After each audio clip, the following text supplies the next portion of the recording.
I realized that even though a lot of people are desirous of wealth, many people are financially illiterate.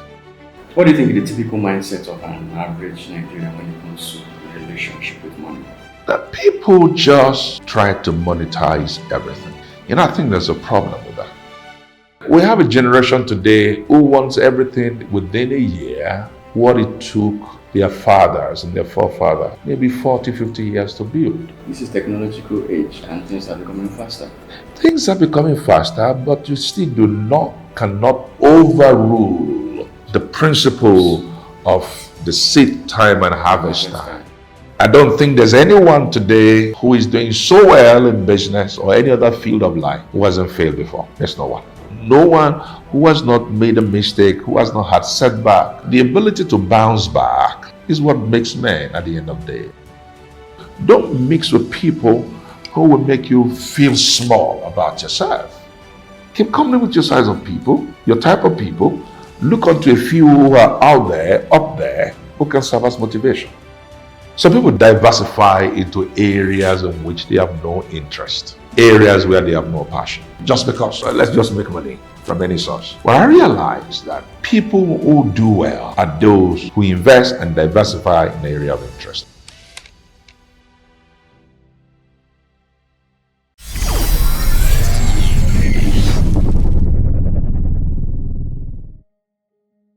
Hi guys, welcome to another episode of Selahmeditate, and thank you for joining us in this edition as well. So today we are having a very special guest here. I'm going to be discussing on wealth creation. So wealth has been something that's very crucial and important. Most people desire wealth and most people are seeking to build and create wealth. So I have a very special guest here that's going to do justice to that topic, and it's no other person here than Simeon Afolabi. Thank you very much, sir, for joining me. Thank you. It's a privilege being here. Can you just give us just a brief background story of you so we can dive fully into it? Oh, well, like I've said, I attended the University of Ibadan. I enrolled in 1982, got to University of Ibadan in 1982, and I had my first degree in 1985. And then I did my youth service 85, 86, then went back to school for my master's in 1986, 87. And then when I left 1987, I enrolled in the ministry, in the Bible school, and then enrolled in the ministry. I've been in the ministry ever since. Yes. Incidentally, like it's rightly introduced this subject, wealth.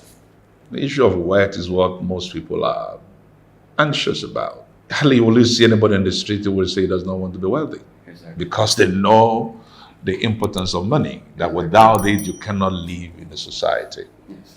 Now, be that as it may, I realize that even though a lot of people are desirous of wealth, making money, many people are financially illiterate. That's what you call financial illiteracy. Sometimes people think the worst form of illiteracy is not going to the four walls of an institution. Maybe you didn't have a degree, but I realized that you might have a degree. In fact, you can have a series of degrees and still be financially illiterate. Wow. As long as there's illiteracy, we can break through in the realm of wealth. Wow. I've seen people without degrees who are literate when it comes to money and business.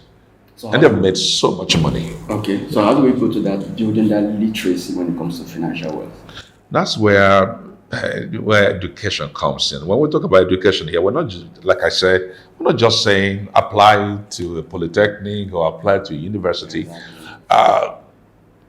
We can read up to become literate financially.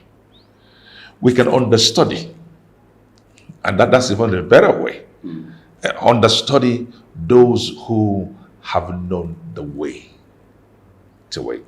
Let me give you an illustration, an example. I won't mention names so that I can protect the image of the people involved.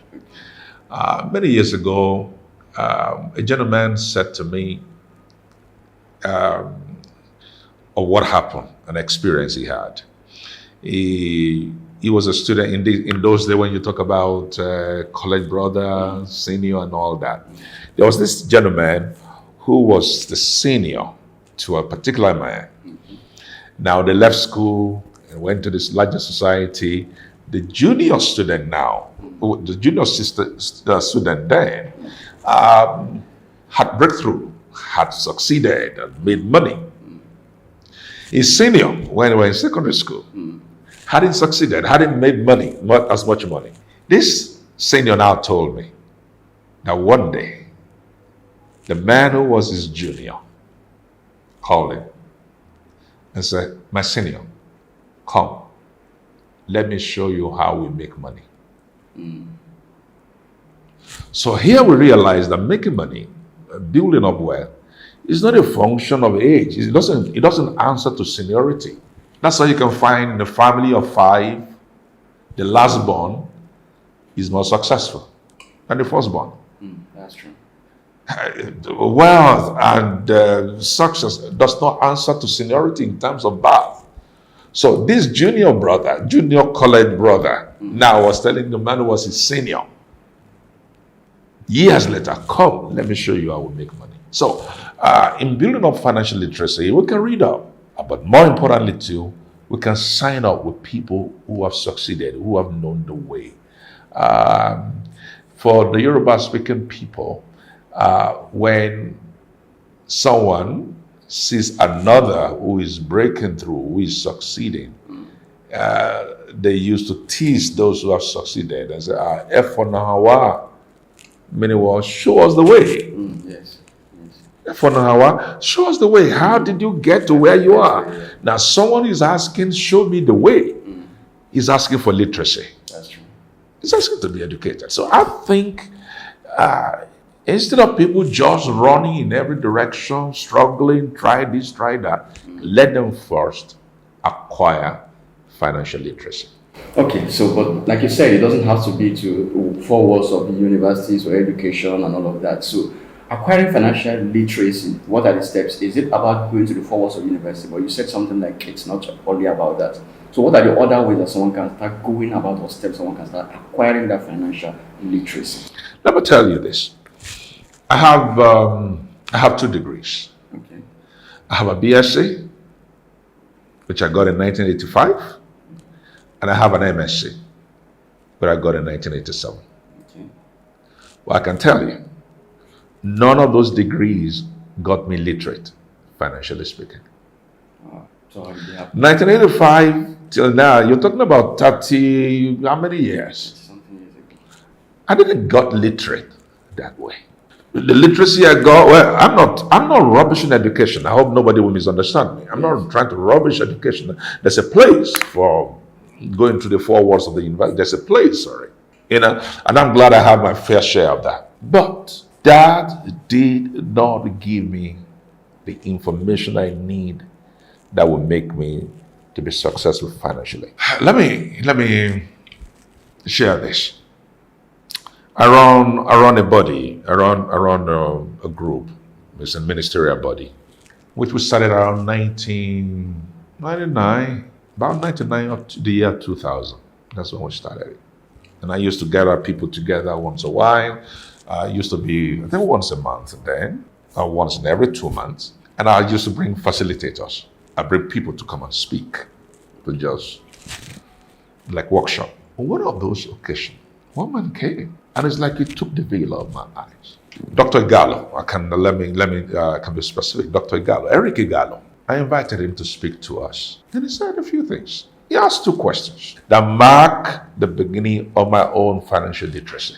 What are those questions? He entered the hall and said, "How many of you here can afford not to work for the next 6 months and nothing will go wrong with your standard of living?" In other words, assuming you suddenly just lose your job, do you have what it will take you in the next 6 months? You still can pay your rent, you can still feed your family, you can still buy your medication if you're on any, and all that. 6 months, just 6 months. Can you do that? Because he assumed if somebody loses his job, maybe it might take another 6 months trying to get another one. Yes. So while you're trying to scaffold, do you have what it takes to take you for the next 6 months?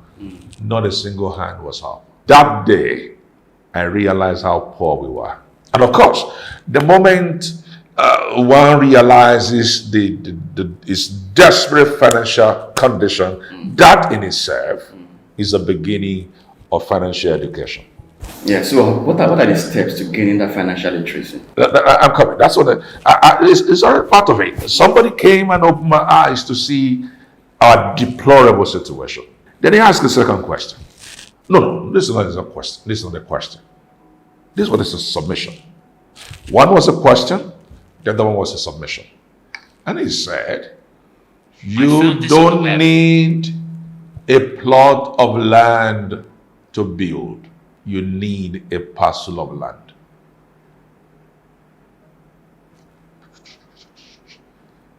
And I began to process that. You don't need a plot of land to build.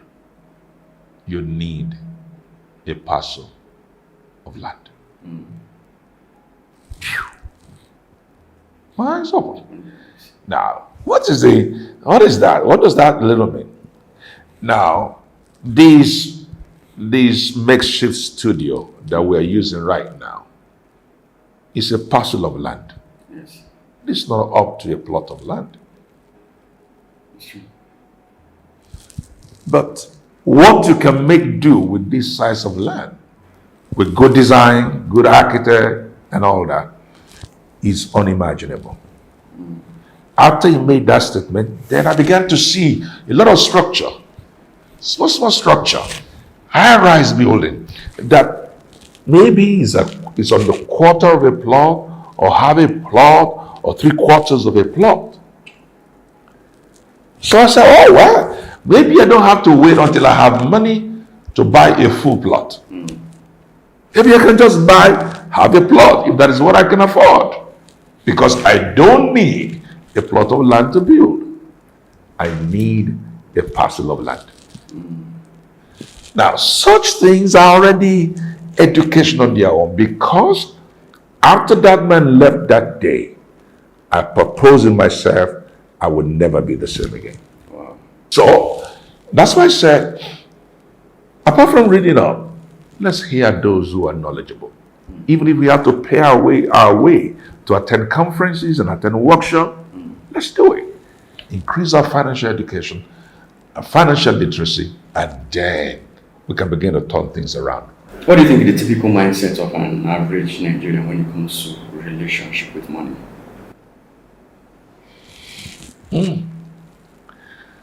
Typical mindset of an average Nigerian, that people just try to monetize everything. Monetize everything. I think there's a problem with that. How do you... I'll also give an example here. Okay. The estate where I was living at Arowojobe Estate for a time. At the time, Arowojobe Admin Day here. One day, I think one of the tires of my car had an issue. And I had a little boy, 10, 11, or 12 maximum, who was attending to it. I think he probably was working with his father or someone, his senior. So that early morning, I got there and I said, oh, what this issue with tire? The boy said, money, it will cost you money, oh, money. No money be that, oh. And I look at him. And I had pity on him. I just really pitied him. Why? How much is he going to make from that? He had no idea of what they call goodwill. And goodwill could fetch him much more than that money was crying. Maybe at the most 500 naira, 1,000 naira.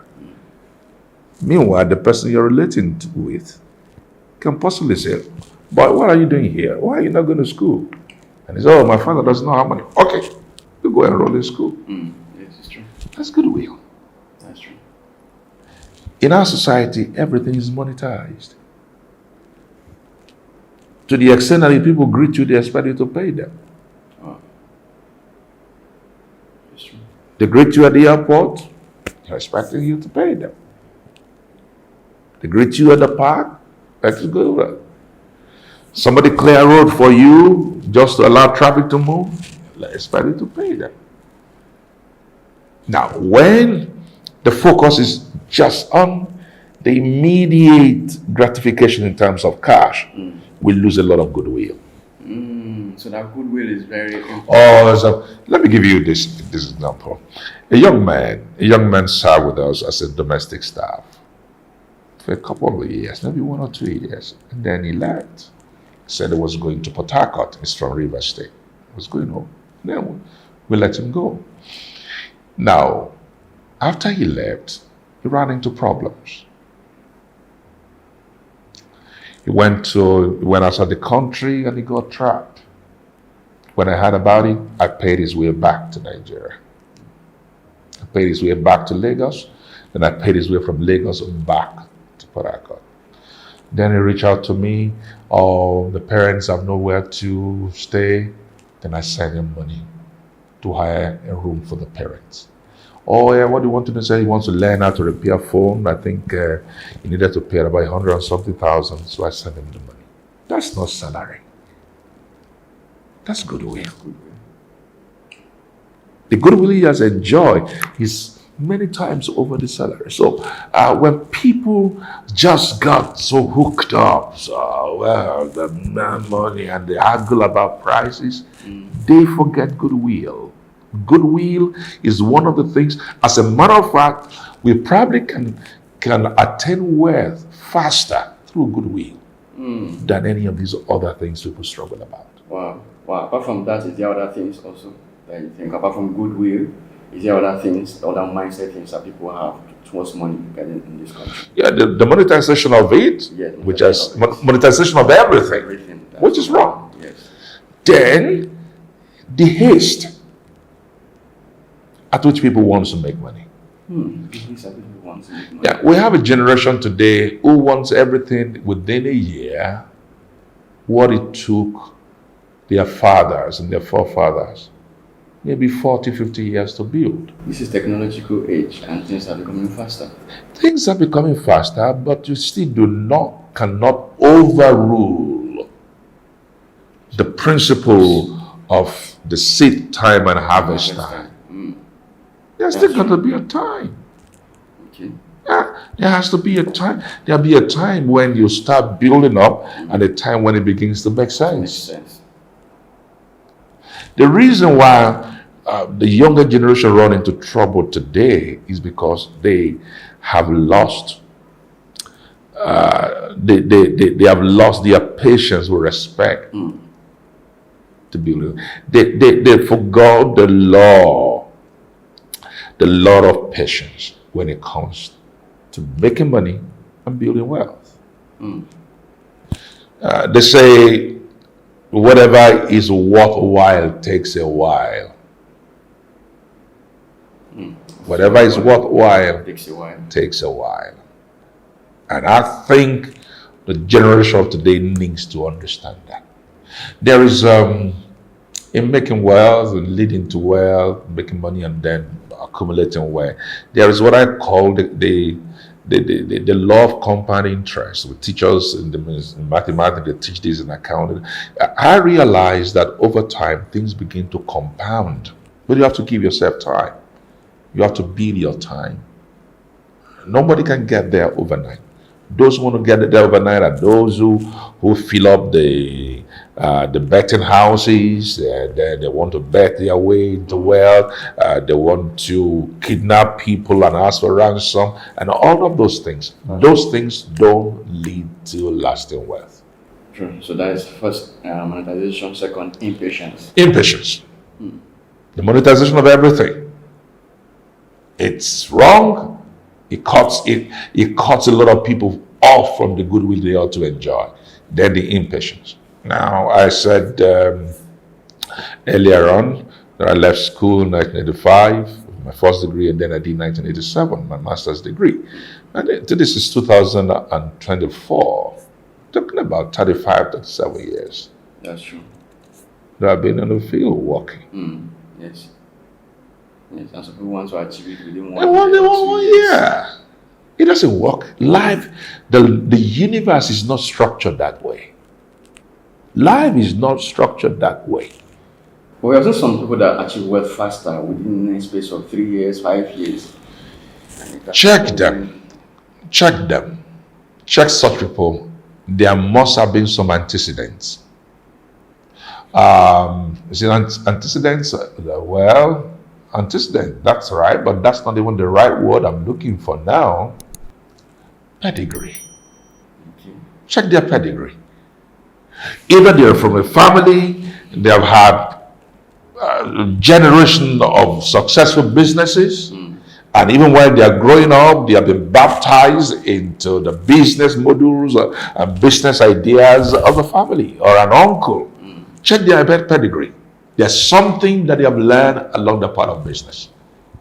Okay. Before they get to that point. Before they get to that. For someone like me, I didn't have anybody within my immediate family who was into business.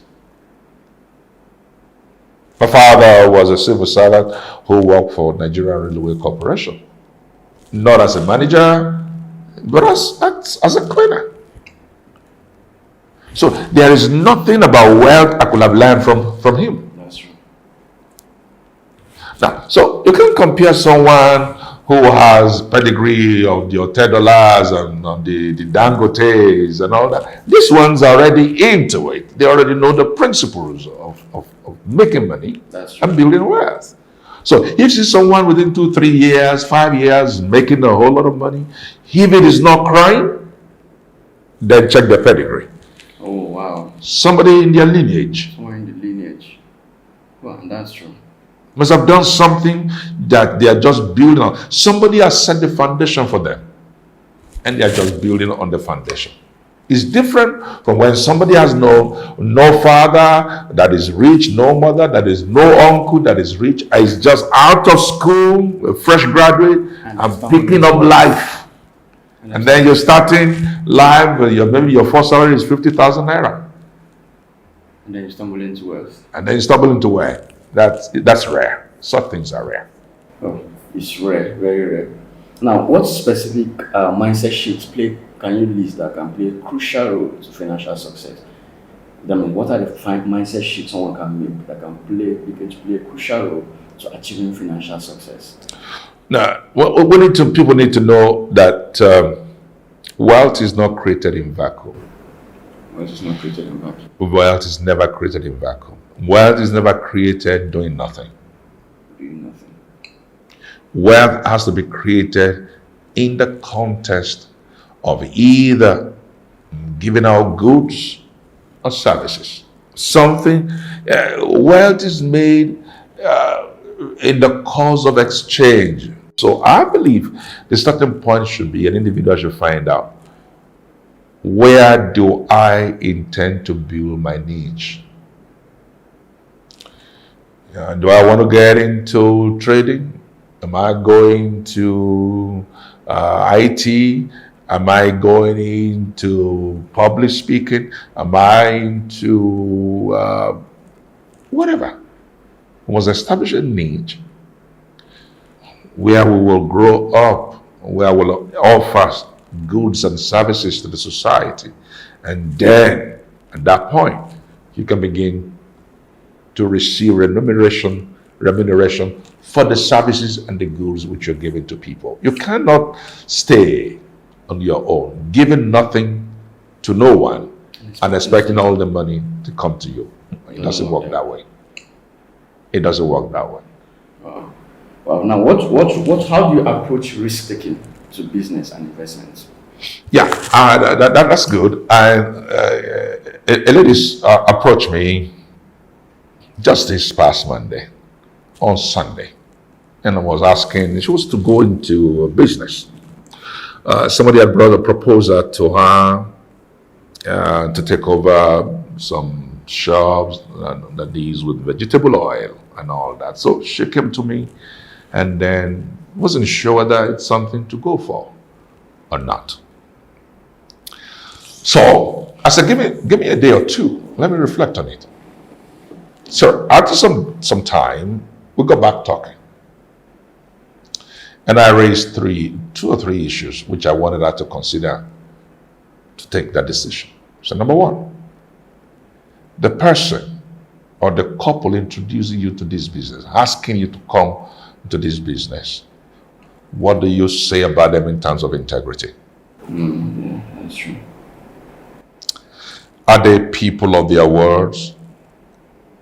In other words, are they people who, when they say yes, yes is yes. Yes is yes? That's how we can begin to know what kind of a risk we're taking. Then I ask a second question. So what is your loss absorption capacity like? By that I mean, there are individuals today, if they lose 10,000 naira on the street, they go back home and weep. It's true. Because they knew how long it took them to have the 10,000 and how long it would take them to get another 10,000.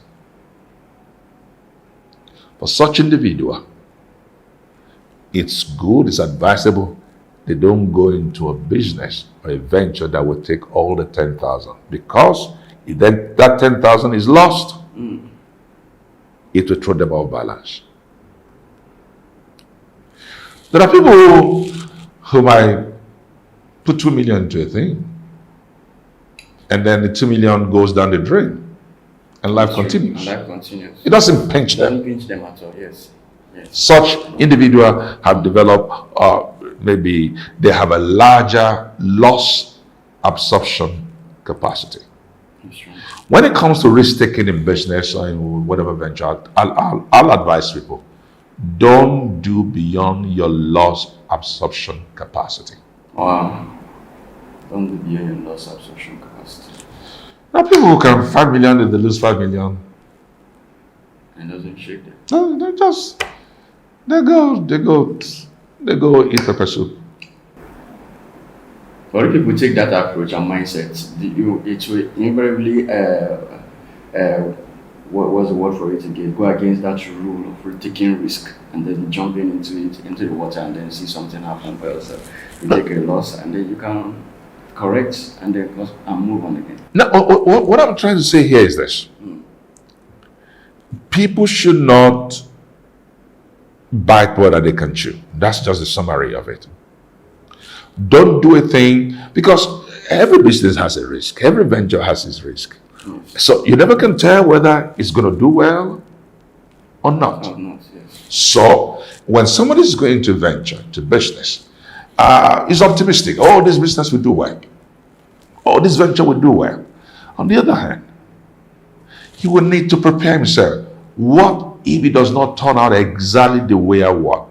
Can I absorb the shock that will come with the loss? That is true. Okay. Otherwise, you may be knocked off even in your health. If somebody who cannot afford to lose 5 million and loses 20 million in a business, that can send him to the hospital. And that's true. Yes. So, in taking risk, don't do more than what you can afford. It's just like borrowing money. They said the general advice is this: don't borrow someone the money you cannot afford to lose. Because once you borrow people money, there's always story. There's always story. It's very true. Oh, well, there's somebody, I'm sorry, my network is not good. Oh, I'm sorry. My father just got sick. I needed that money. In fact, I had wanted to send the money to you when my father was sick. I said, there's always story. So, the advice, don't lend out money, the one you cannot lose. So, the moment you lend out money, you assume this money is gone. If it comes back, good. If it doesn't come back, it will get you stranded. You won't be stranded. Same thing with our risk in terms of investment and business. Wow, this is great. I think that makes it very clear. It's about making sure that whatever you're jumping into, you don't jump into a river that will swallow you. Yeah. Swallow, you're already dead. So you come out of it. Yeah. So that's why. So now, can I discuss the role of strategic planning when it comes to wealth creation? Yeah, that's the since we said earlier on that this thing does not come overnight, then the measure of planning will have to come into it. That's true. Measure of planning. Yes. We need to set target as part of our strategic planning. Okay, how old am I now? By the time I'm so year, I'd like to be at this level of financial comfort. By the time I'm this year, in 5 years' time, this is where I'd like to be. Now, when we have such goal, such set goal, then we are able to start walking in that direction. If, for instance, someone say, well, by the time I'm 60, I don't want to be a tenant in any house.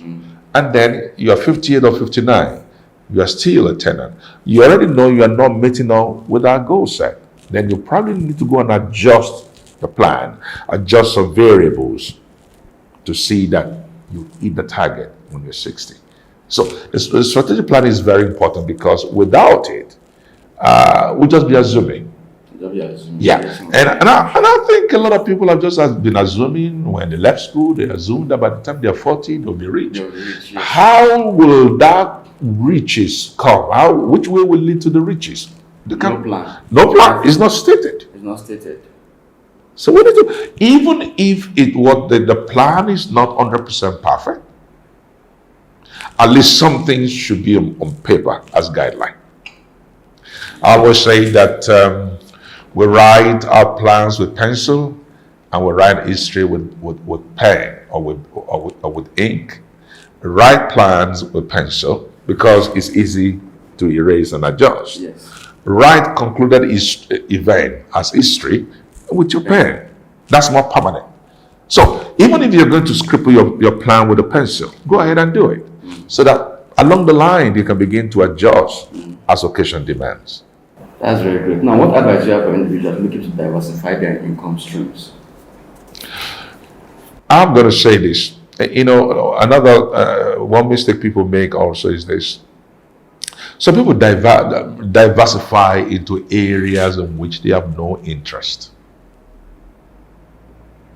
Areas where they have no passion. Okay. Just because, well, let's just make money from any source. Well, I realize that people who do well are those who invest and diversify in the area of interest. I have a woman in Port Harcourt. She worked for NNPC and rose to the level of director. She did so well in her career. Towards the end of her career before retirement, she set up farms. Set up farms. I called her the other day. She went to the farm and I saw her with a cat, almost cuddling a cat in her hand. So I saw that for this woman, it's not just that she wants to make money, but she's passionate in what she's doing. I can't hold a cat as I am. I can't hold a cat. I went to a farm and she will hold a cat, she will play with the pigs, touch the pigs. I can't touch a pig. So if I diversify to setting up piggery because it will give me money, I will not at a loss because I don't have a passion for it. Okay. So people should diversify to what they have passion for, what they have passion and what they have training for. Sometimes two people get into things they didn't train for. I've seen a lot of people, they have some money, they set up a hotel here, put up a hotel here, and then under 5 years the hotel are closed down. Because they just feel, if you have money to do anything, do it without the competence to run what they are setting up. So if people want to diversify, let them have passion in the area they are going into. But to let them have some measure of training, a measure of understanding of how that business works. Because without that, you have the problem. Many years ago, in Lagos, I know a man who wanted to just diversify and then start business. So he went to the northern Nigeria, and brought a trailer load of tomatoes. And I think it came to, is it mile 12 they call it here, where they call Yeah, I think it's my 12. My 12. There's a farmer's market there where they bring yam, my 12. So he went and brought a truckload of tomatoes. When he got here, he could not sell. He didn't know there was a cartel in charge of tomatoes. Okay. If you didn't approach the cartel, you can't do that. You can't sell. You can't sell. So he ran at a loss. That's the end of that business. He just thought, oh, I have some money. I need to diversify. Let me go buy tomatoes. He brought tomatoes. But there are people in that tomato business who knew how they run it and who will not readily admit a newcomer without going through the processes. So I'll say, don't just diversify because you have the money. Diversify into an area after you've understood the nitty-gritty of that business. And then that's the way to go. What about those that have passion or interest into something that even though it may not be something they have passion on, because they don't run it, but they can just invest into it and just make money out of that. If it's a business set on the principle of integrity, yes. Okay. Sorry to say this, but what I've found is that few businesses in Nigeria, few businesses that are locally run, locally funded and locally run, operate with this principle of integrity. You know, if you invest in a business and they said for 5, 6, 7 years, they do not declare dividends, what are you going to do? For example, I have bought some shares in some Nigerian company for more than 15, almost 20 years without a single dividend. Wow. No single dividend? Not a single dividend. So if you want to say, okay, well, I just want to put my money somewhere so that my money is working with me, you better know who is behind such business. Who are the board? The board. Are they people of integrity? Okay. So somebody was trying to get into buy shares into a new company. I think they were trying to raise the IPO initial public offer, and then she was so good. I said, lady, do you know the ones who are behind the business? Go to their site, find out. What do you know about the board of directors? Before you invest. Before you invest. Otherwise, your money is lost. I've seen a lot of that. That's some investment mistakes that many people make. Yeah. You don't research the people. You don't know their background. You can't trace the address. You just put your money into it. And you can run at loss. Yeah, you can run at a loss. Now, in your experience, what is the importance of networking and building connections when it comes to wealth creation? Yeah, you know, they used to say a tree does not make a forest. And I think that also applies in the range when it comes to making money and building wealth ultimately. You see, what happened is this: the people we know, the people we met while we were younger, in secondary school, at the university, they don't stay at the same level.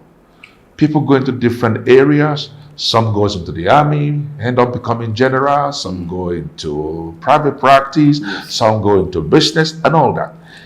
If we have built up cordial relationship with these individuals, with our contemporaries, then we can begin to reap certain dividends of our relationship. This is not money related, but I can share with you what can happen when there's a good network. I know I have a family, not a family friend, not family, no blood related. In fact, they are Ghanaians. I have this couple in Maryland in the US. I've been to their place a couple of times. It's been wonderful to me and all that. They host me lavishly every time I go to the US. One of the young men who served with me in Port Harcourt was to travel to the US one time. His first time to the US. Then I approached him and said, sir, I'm going to the US and I'm a little bit scared because I've never been there and I don't even have enough resources on me.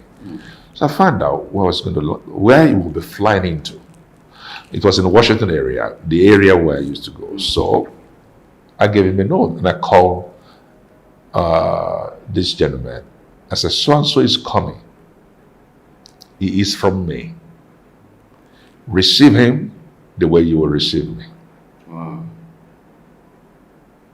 Receive him the way you will receive me. He had a fantastic time in the US. The man in the US never knew this man, but he knew me. And just on a note of recommendation, I've seen individuals who have reached their breakthrough just from recommendation. Yes. Because of networking. So I think it's something we need to. So how can people go about building that connection and networking?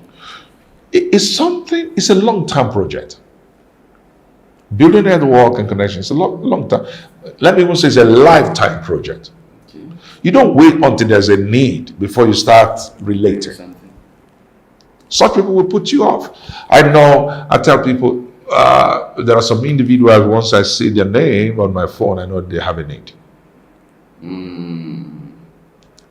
They never call you to say, oh, just checking on you, how you doing?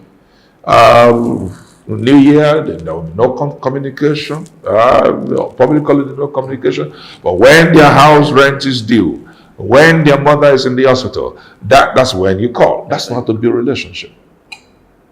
If those who approach life that way are parasitic, they live as parasites on others. And it's true. They don't go far. We get to avoid them. They can avoid them. After a time, they begin to block them.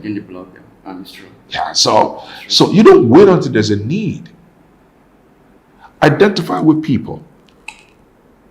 When you want to build a relationship, take interest in what interests them.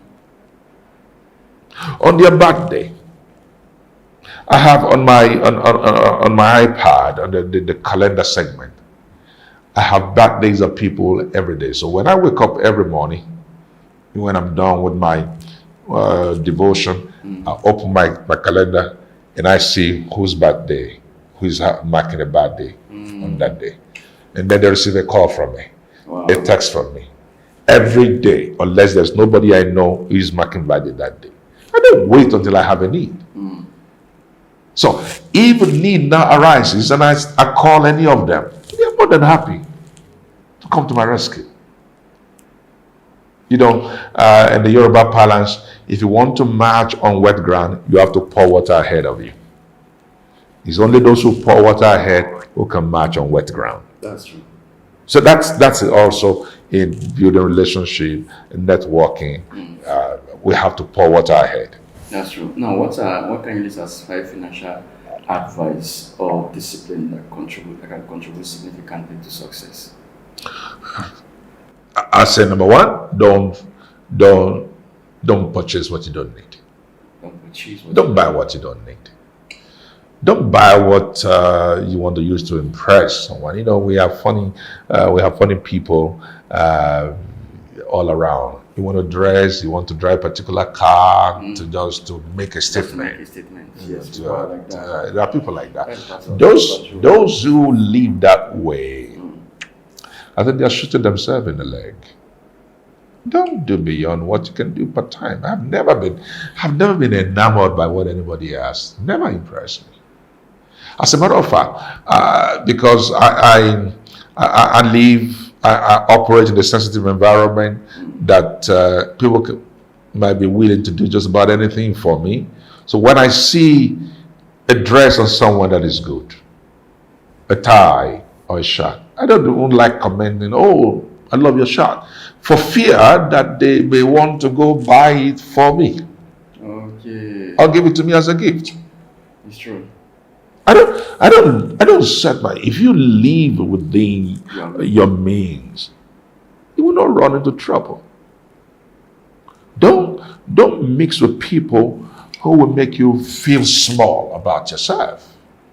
But feeling small about yourself, isn't that like a motivation for you to do better? No, it can be crushing. It can be a crushing defeat. If you feel you are among some people, okay, imagine you're in a company where everybody in that company rides G-Wagon, and then you have a Toyota Camry. Wouldn't that motivate you to do better to get G-Wagon? No, you see, they are crushing when the feeling of inferiority sets in. It cannot be a motivation. Rather, it will crush the spirit. It will crush the spirit. Okay. Yeah.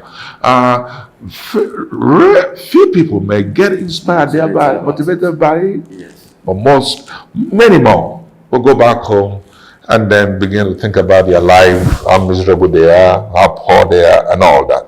So I rather say, don't keep company with people that make you feel small and make you look small.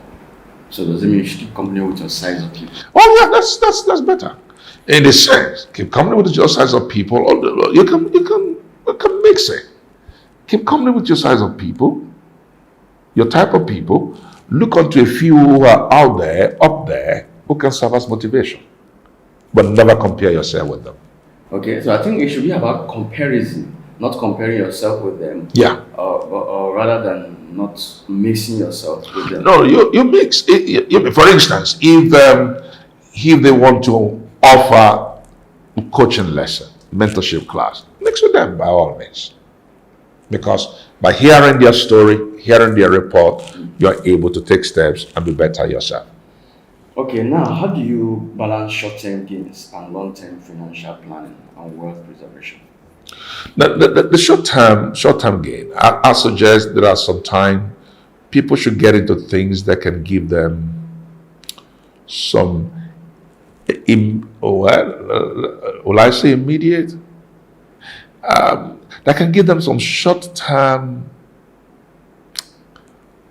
fulfillment, short-term testimony that they are making progress.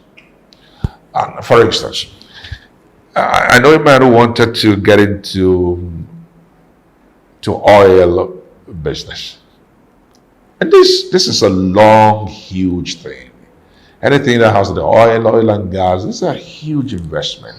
They're not things, that kind of business does not turn out immediately in 1 year, 2 years, 3 years, 4 years. Sometimes it takes 5, 7 or more years for such business to begin. When they begin to deliver, they deliver big.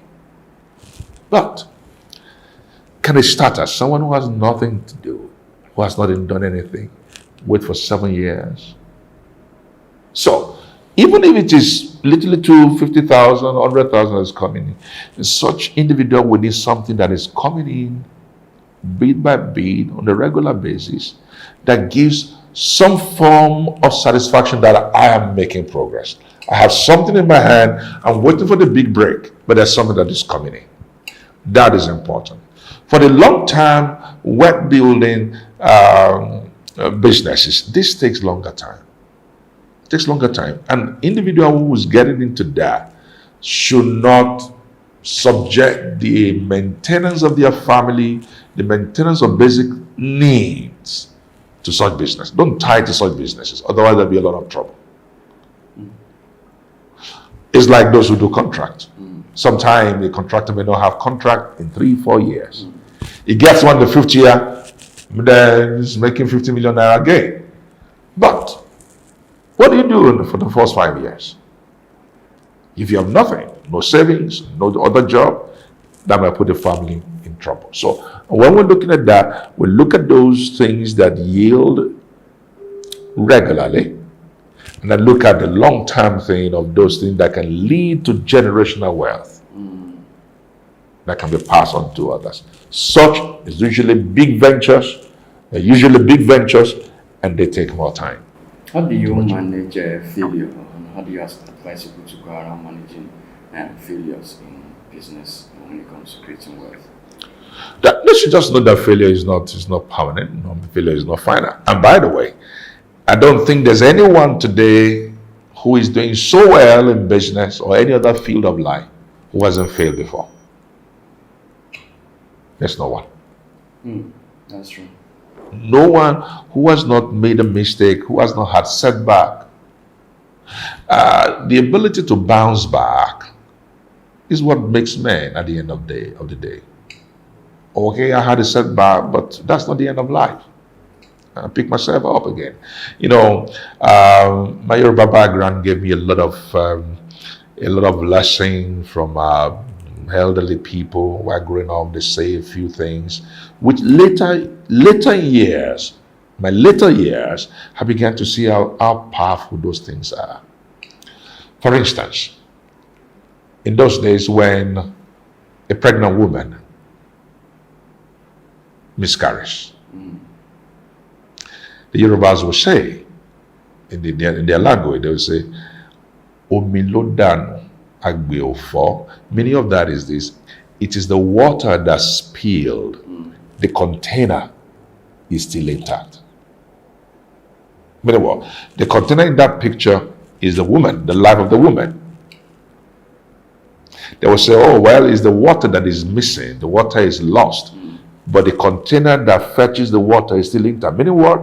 As long as you are still alive, you can go back to the stream and get your water. So the same concept, the same mindset is what people should have in business. Or the fact that I did one thing, didn't work, doesn't mean when I do the next one, it will not work. As long as your life is still intact, you can start again and start better.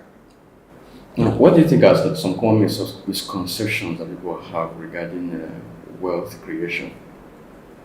I think we talked about that before. Part of the misconception would be that you can, everything you do, you monetize everything you want to do for people.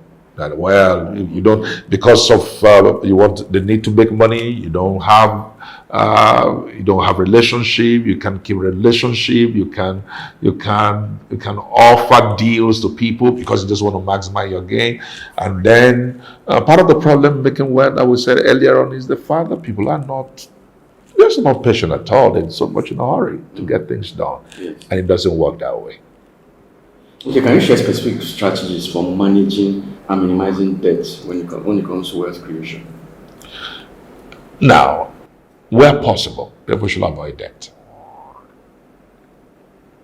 Where possible, people should avoid debt. I'll also say people should not get into debt that is not backed up. And that's why, when banks want to borrow loan out, give credit to people, they ask for collateral. In other words, they want to be sure you have enough stuff, either in terms of stock or land or building, that can back up the loan you are asking for. The people should not go into debt beyond their capacity to repay, because debt can rob people of the good things of life.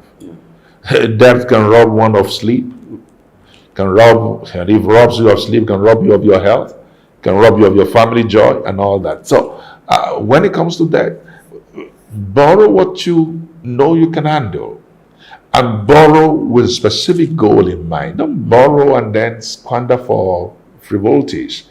You borrow because you want to put it into a particular venture.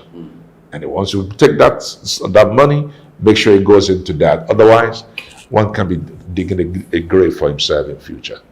Now, when it comes to most people in this part of the world, they look at when it comes to creating wealth, some of them are discouraged because they say there are no opportunities, there are no jobs, and there are no, or how they can be able to build up capital when it comes to creating wealth.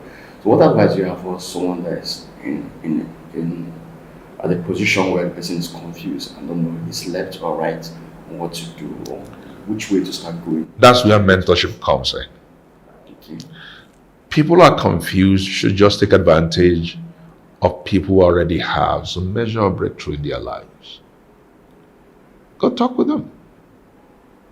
Get counsel. Let them tell us how. We just, a woman in our assembly just turned 70. She's the CEO of Jevnik Restaurant. Okay, Jevnik. It's a popular restaurant here. They have in Jerry, Kajaya, they have in, they have. CEO? Yes. Just on 70. I know her son. Oh, you know the son? Yes. Which of them? Bassi or? See, exactly. Yeah. When you listen to what's that estate again in Kejai. Amazing. Now, you see how things happen. advice. Now, why I brought that story in, what you see at Gemnik today started with about 150 naira.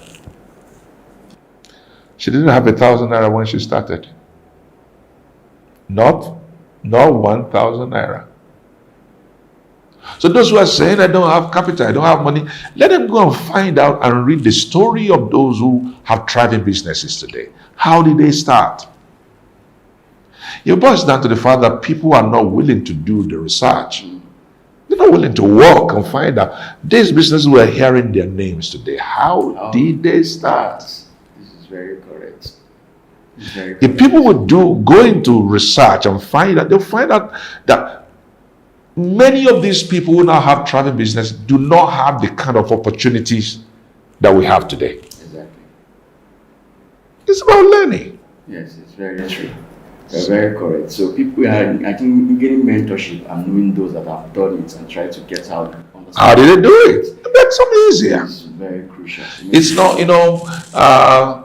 it's teach yourself physics. There are some books that say teach yourself biology, teach yourself. Yes. They're not the same as when you have an instructor talking to you. I'd rather have an instructor, a teacher, teaching me physics, mathematics, chemistry. Yes. That's very true. Geography, that me reading by myself is more tedious. It's very true. So, if we have people who have done well in business, let's approach them. Whatever it's going to cost us, let's approach them and find out. Let them talk to one single counsel. Can change everything. Can change everything. Very correct. And I think that's the way starters should approach things. Very good. Now, as we are rounding up, I want you to share what can you discuss as the importance of what's the importance of adaptability and resilience in this ever-changing landscape when it comes to wealth creation. That's the truth about it. Recently, I came across a quote by Darwin. And Darwin says, "It is not the most intelligent of the species that survived. It is not the strongest of the species that survive." He said the species that survive are the ones that are most quick to adapt to change. Wow. Wow. So if you see an intelligent man who is dogmatic,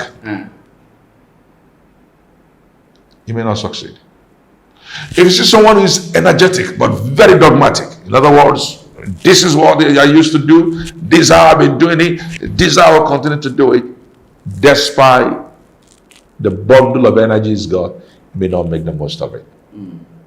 Yeah. So adaptability is the rule. We need to keep the principles of life, the principle of business, but ready to adapt as the need arises. And what about resilience? Of course. What are we going to do without being resilient? Nothing. I learned so much. Football is my pastime. I use football as pastime to unwind.